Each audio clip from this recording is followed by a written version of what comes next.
Hi everybody, thanks for stopping by. My name's FM18 and you're watching the Dafuge Challenge, episode 104, with Enfield Town FC.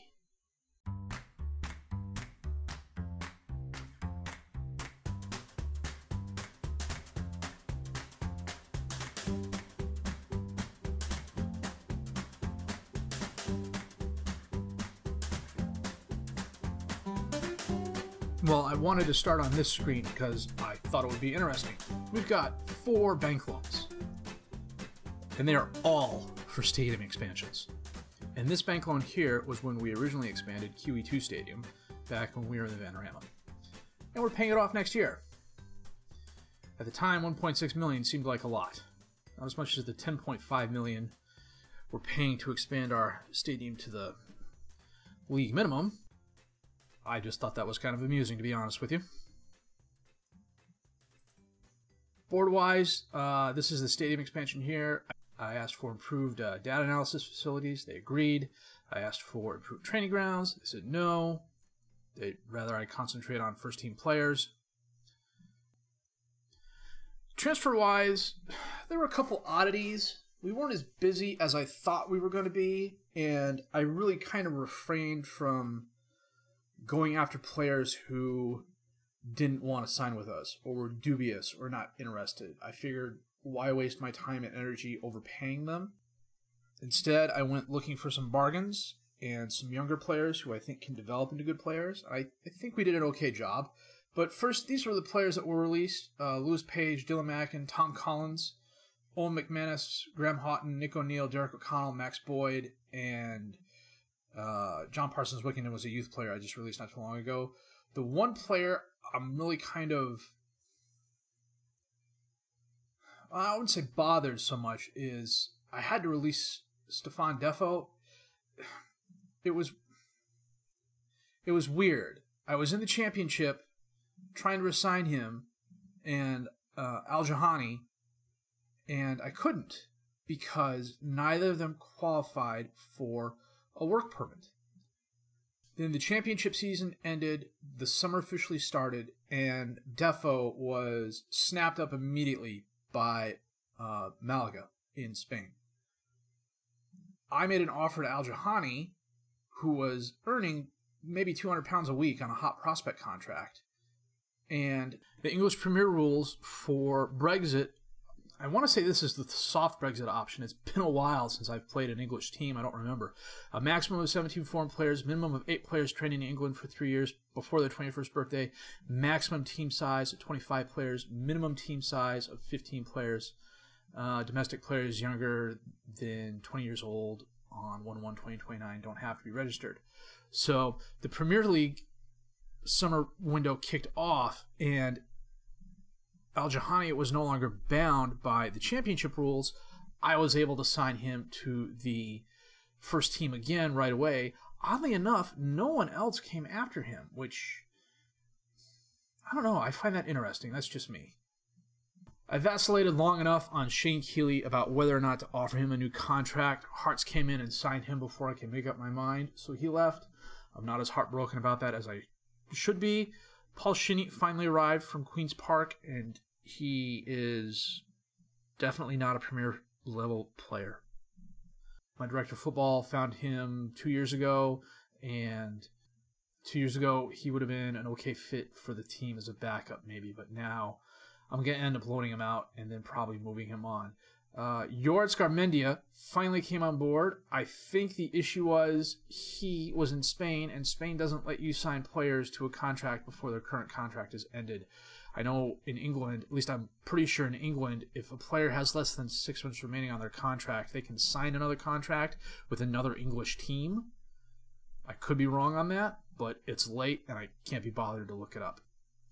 Anyhow, Yoris Garmendia, 23 years old, plays the center mid positions really well. Good advanced playmaker and attacking midfielder in the attacking midfield position. Advanced playmaker, deep line playmaker in the midfield position. Can also fill in as a striker. He's my 5th option. Oh, well, 4th or 5th, depending on who else is on the bench. 2.5-star current ability, 5-star potential ability. I'm trying to get him as much playing time as I can. I'm currently retraining to be a deep line playmaker. His physicals are okay. That jumping reach of 5 really stands out. His mentals are pretty decent across the board. The concentration could use some help. His technicals, I really like that 17 first touch, the 17 technique, the 13 passing's nice. The 7 marking and 5 tackling are not all that great, but I can work with that for now, especially if he's going to be improving in the long term, as I think he will once he starts getting a lot of first team playing time. He's here on a backup contract, but I suspect he'll get as many starts as he does appearances off the bench. Loan deals, we didn't bring anybody in. We tried getting Ian Skinner back. Liverpool said no, and then they turned around and loaned him out to Burnley, I want to say. Mark Thompson, Michael Proctor, Joseph Laws, Colin Davies, Dagoberto, and Doug Foster all went out on loan. They're all having pretty decent seasons. Michael Proctor finally looks like he's starting to improve. He's been a star and a half for the longest time, but he's having a really good season down with Aldershot in the Vanarama National League. Money transfers out. Wayne Clark went out to St. Johnstone for £115,000, and that was it. On the ends, we spent a decent amount of money, but not a lot. We spent $8.25 million of our $28 million transfer budget, but I think we brought in some pretty good players. First in is Phil Coe from Wolves for $3.5 million, going to £4 million. Defensive midfield and midfield player. He's going to be Lentil's replacement. I have him starting over Lentil more often than not. Really good deep line playmaker, defensive midfielder. Can also play, pretty adequate, all the other positions adequately well. Really good center midfielder, deep line playmaker, Carlo up on the midfield line. Pretty good physicals. The 16 stamina really stands out. The mentals, okay, the 6 aggression, I'm not a huge fan of, but I can live with it. Everything else is pretty good. The technicals, they're good where they count. I love the 16 passing. The 11 marking and 15 tackling, 14 technique are also really good. 3.5 star current ability, 3.5 star potential ability. He's not going to get any better in terms of stars. I think a couple of these may go up more. He comes in as my most expensive salary player too, £50,000 a week on a key player contract. Was capped twice at the under-21s, but I don't think he'll make the national team again. The only other thing that really bothers me about him, and it didn't bother me at the time, but now that I've seen him play a couple of games, is this dives into tackles. Some of them have been quite dangerous looking, to be honest with you. I suspect he's going to be a red card machine to equal Hammond here in the future. Next in, Christopher Falcon. And I'm going to have to figure out a nickname for him. You know what? Your name is now Christoph. Because as excited as I get and as fast as I talk sometimes, I know I'm going to totally screw up that last name, and I want this to be a mostly family-friendly channel. Defensive center back, can also play defensive midfielder, defensive left back, and defensive right back. 3.5 star current ability, 3.5 star potential ability, 26 years old. Solid. Brought him in as my primary defensive backup. Durante's back on loan again. Hammond is also my other defensive center back, but he also fills in at defensive right back with Christoph on the bench. I can start him or Hammond and interchange them back and forth and not really lose anything. Solid physicals. The pace is a little low. Good mentals. Comes in as, I want to say, the vice captain. 16 leadership, 11 teamwork. I love the 17 positioning. The determination, decision making, and concentration are also okay. The technicals, the heading could improve. I'm actually training him on that. The 13 marking, 12 tackling is okay. Here on a first team contract, £26,000 a week. I need a replacement for Skinner, and my scout in Spain actually turned up 3 really good options. And Camilo was not my first choice. My first choice agreed to a contract and then waffled on it for 2 weeks. And I finally said, you know what? The heck with you. I'm going to go get this guy from Real Madrid. 22 years old, capped at the under-20 level for Spain. 4-star current ability, 4.5-star potential ability, primarily an advanced forward, but I'm training him as a complete forward, and he's really improved there already. He is my center striker in my 3-striker formation. Decent physicals. The strength of 9 and jumping reach are a little, but you know, I can live with those. The mentals are pretty good for where they count. I really like the off the ball and the leadership. His work rate is also nice. The anticipation and composure are adequate for this level. You know, there's going to be better players out there. His technicals, I really like the 17 finishing. I mean, who wouldn't? The 11 passing is a little bit on the low side, as is the technique, but I can live with it. Comes in as the second highest paid player, and you know, he's already valued for more than we spent on him. We got him for a song from Real Madrid, to be honest with you. I suspect he probably could have gone for $10 to $15 million. I suspect he could have gone for 10 to 15 million pounds in some other leagues, but he was transfer listed by request, and I snapped him up. He's had some pretty good seasons for Real. Castilla is their lower division. It's like their B team, if I remember correctly. 41 and 23, 38 and 18, 24 and 10 last year.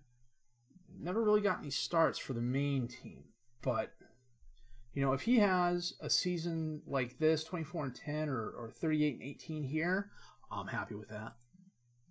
Last in, Josh Grant from Derby County. 30-year-old Jamaican international. 3-star current ability, 3-star potential ability, plays all the defensive positions equally well. But he is primarily a defensive center back. With Defo gone, I needed somebody who could step in and play the defensive back positions relatively well.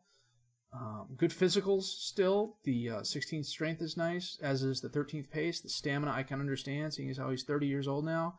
The mentals, they're average. They're nothing to be worried about, I think. I mean, the 2 flare does stand out, but you know, he's a defensive back. The technicals, okay, they're a bit lacking. Especially for this level of football. The 10 heading is average. The 11 marking and 13 tackling are okay. But he's a backup / rotation player. Happy to be here on a rotation contract. Has had a pretty decent career. Started out in Chelsea, then went to Italy, then back to England where he bounced around some League One and Championship teams. I remember him from Ipswich Town. I remember calling his name out a couple of times, I think. So Derby County took a loss on him, but you know, he's never had below a 6-7 season full time, it looks like. And you know, if I can get a couple of starts out of him and he can come in and be a capable substitute, I'm happy with that. So 115,000 pounds out, 8.25 million pounds in. We're now getting 75% of the transfer money, so we still have 17 million pounds left in the transfer budget, and we still have 43,000 pounds left in the payroll budget. But with that sort of transfer budget available, we definitely have a lot of wiggle room in the payroll should we need it. The other thing that happened kind of out of the blue, I don't remember an announcement about it, was we got an under-23 team. And that's my under-23 team at the moment. And that's my under-23 team staff, who I had to hire out of the blue, totally unexpectedly. So they're not exactly the best, but let me switch those to coaching attributes. So they're not exactly the best. However, Paul Smith is a really good goalkeeping coach. I really need a defensive coach on there is what I need. A defensive technical guy. Hold on just a second, I gotta write that down. So, schedule-wise, I did a really long preseason. I started as early as I could. We had the opportunity to go to Spain for training camp. I said, no, we're going to stay here in England. And I probably screwed up by not scheduling any really tough opponents in the preseason. Everybody in here, from SC United to Manchester all the way down to Brentford, has the same amount of reputation as we do. And that's the biggest reason I played them. I don't want to bully smaller reputation teams. Instead, I went out and bullied teams that had the exact same reputation we did. 5-1 against Forest, 4-0 against Bristol, 5-2 against Fulham, 4-2 against Boston United. Woking is my affiliate. I played a mostly rotated side there. We still beat them 3-1. And then the Premier League kicked off. And we were home against Tottenham. And for about 60 minutes, this was a pretty close game. Rodrigo Miguel had a 7th minute goal for Tottenham. Ferran Torres had a 32nd minute goal. Hank Kramer got us on board with a 44th minute goal. And then Miguel had an 89th minute goal that, they earned it. I can't say otherwise that they didn't, but you could tell. Tottenham's been a top 6 team since the save started, as high as 2nd in 2023-24. Harry Kane's still with the team. He didn't play. I don't think he... Yeah, Harry Kane was on the bench when I played him. That's why I didn't notice him. I'm surprised he's still playing. 36 years old. 130 caps, 70 goals. God, he could still do a job. 269 goals for Tottenham. That is outstanding.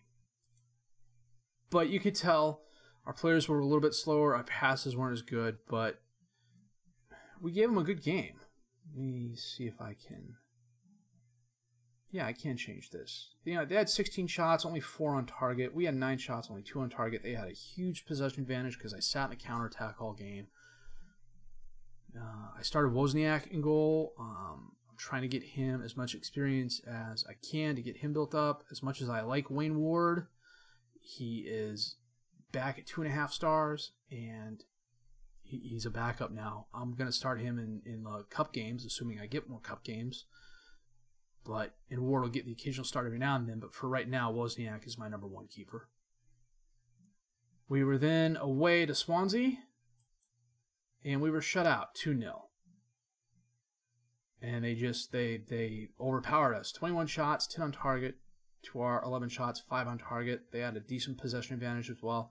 Darren Dawson had a 9th minute goal. Justin Kluivert had a 22nd minute goal. And then they still kept on attacking.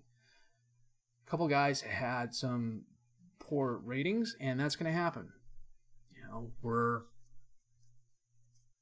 In all honesty, we're probably a mid-level championship team that got to the Premiership, and we're playing like it. I think we'll get better. The goal is to fight bravely against relegation. I want to avoid relegation at all costs. I don't know that it's going to happen, but we're definitely not finishing mid-table or anything like that.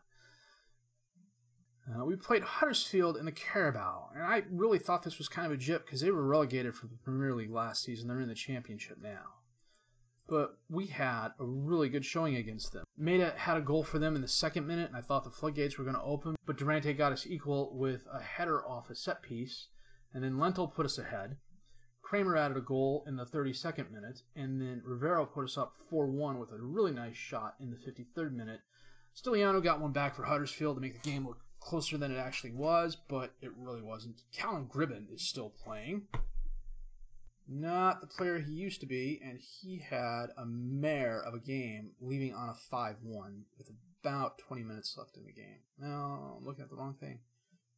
27 minutes left in the game.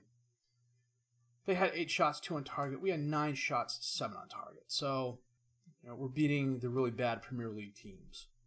At least, let me rephrase that. We've beaten one bad Premier League team. We then played Southampton at home, and we drew with them. And this was actually a pretty good game for us. Southampton has been a mid-table Premier League team for the past 12 years. Never lower than 13th, never higher than 7th. I don't think they've gotten European football at all. They're a pretty tough squad. And we held our own. They had 10 shots, 3 on target. We had 8 shots, 3 on target. Possession was pretty even.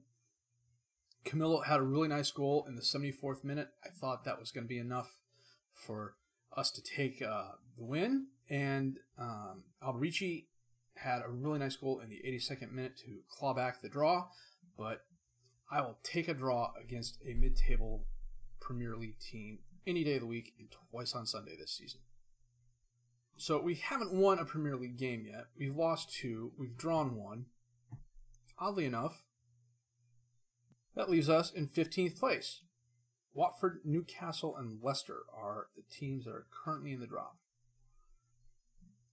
Chelsea, Man United, Tottenham, Stoke, and Man City, and Arsenal are the top 6.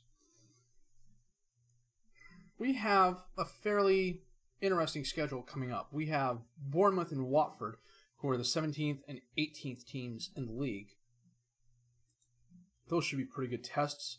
My plan was to play the Watford game and then come back for the Rotherham game and the Carabao. But I think what I'm going to do is play Bournemouth and Watford offline, end this episode with Rotherham and the Carabao, and then we will go from there.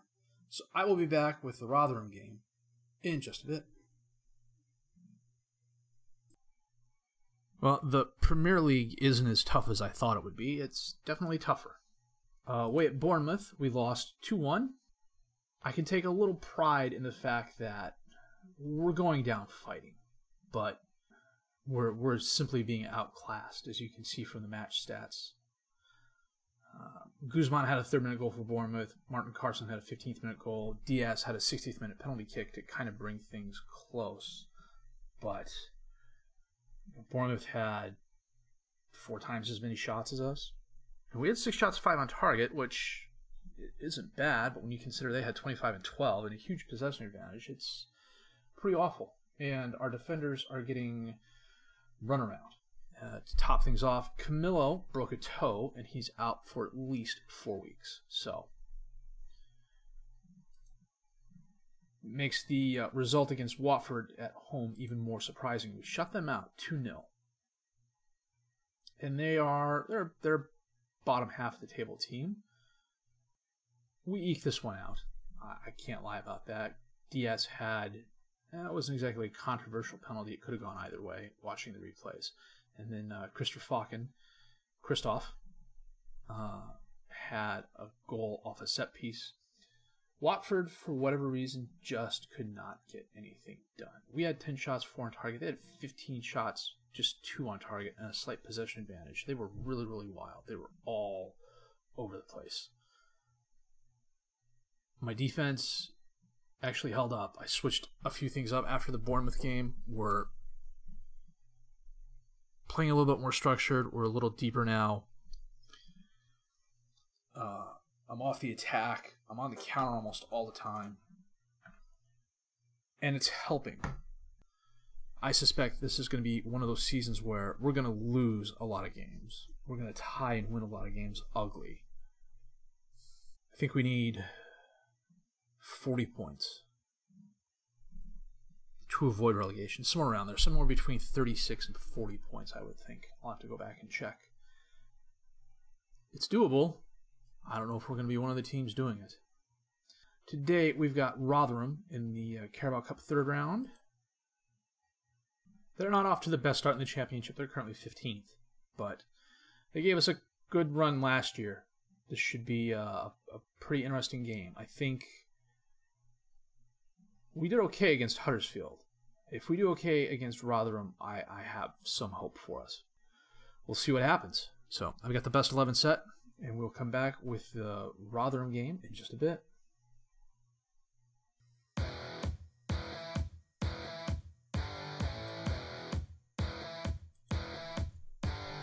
Well, today we are hosting Rotherham, and we are playing our 4-3-1-2. Wildsmith in goal, Jurassic, Christoph, Hammond, and Grant as the defensive back 4, Coate, Diaz, and Wendell as the midfield 3, Wilson as the attacking midfielder behind Kramer and Rivero. Rotherham's playing a 4-1-4-1 with Civiter in goal, Elliott, Ogbeta, Giles, and Shaw as the defensive back 4, Pearson as the defensive midfielder behind a midline of Johnson, Owen, Denny, and Hope, and Jones is up top as the lone striker. Now, I will say the win at Watford did wonders for the squad morale. Most everybody was down in the dumps. Winning at Watford lifted them up, so hopefully the guys will perform a little better. It's a slightly rotated side today, as it is Carabao. Still got some of my better players out there, but Wildsmith was looking for first-team playing time, giving it to him, and the Carabao is fine by me. Grant is there to give a rest to Arnaud. I'm realizing how thin I am at a couple of positions. I've got what I thought was decent depth, but it turns out that some of it's illusory at best. A guy like Garmendia is... well, he's going to be my primary advanced midfielder, but he's also a midfielder, and he's also a backup striker. So after him, my fourth striker is Tom Ashton, who he's not a Premier level player. I'm the first person to admit that. He's purely on the team because he's my Harry Owen. Diaz with a corner kick. Coe to Wendell, and a nice stop by Civiter.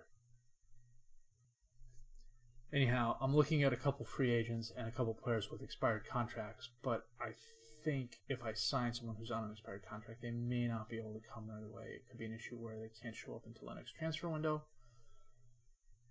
We'll just have to hold our breath and see. I do believe with the transfer window being closed, I can't loan anybody out. Coming up on halftime, Rotherham's had 1 shot. We've had 12 shots, 7 on target, a huge possession advantage. Just really haven't done a lot with it. Rivero is not having the best game.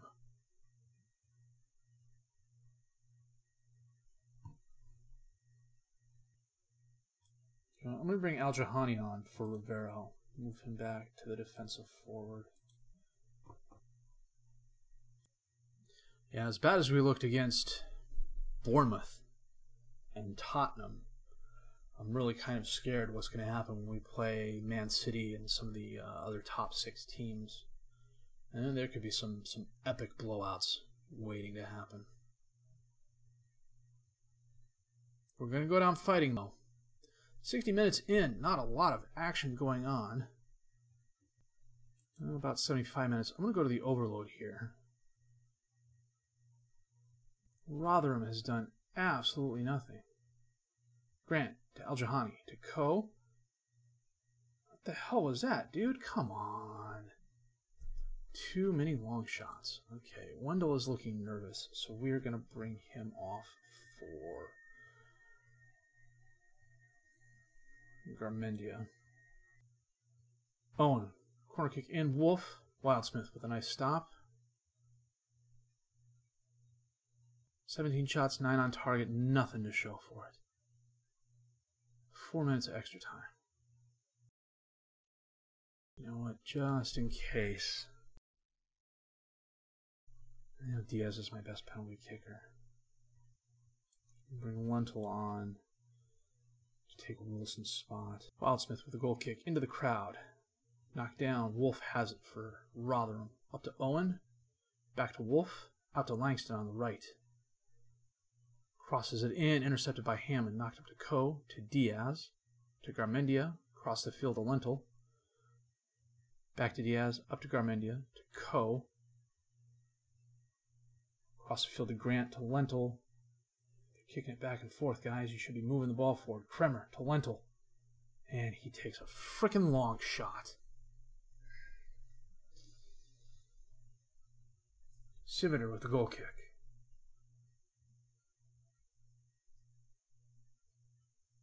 Diaz to Kramer.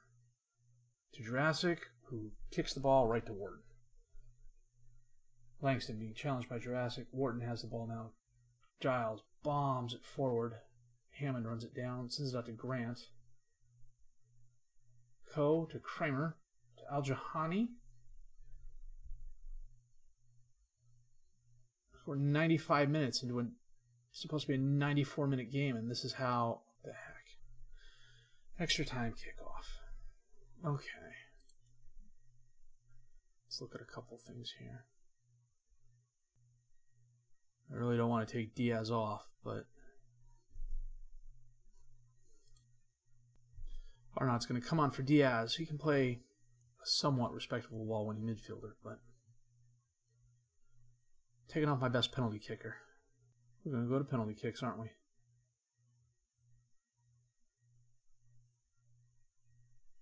We are absolutely bossing Rotherham this game, and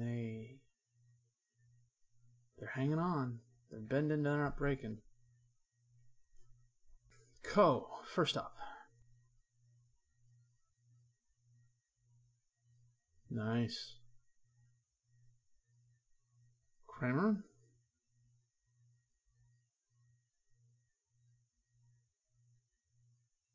The heck was that?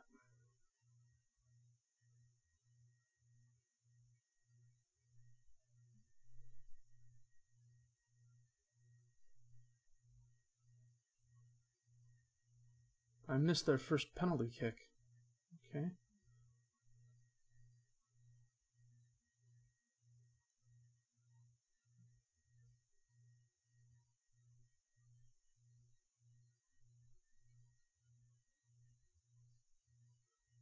Wow. It is up to Arnaud.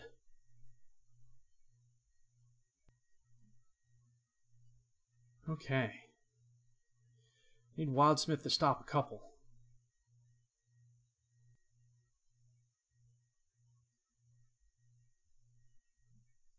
Oh. Thank you, Owen. Pushed it wide right. Okay. Need to stop Johnson here, and then we have a chance.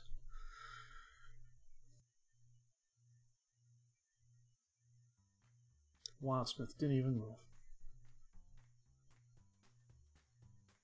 Jeez.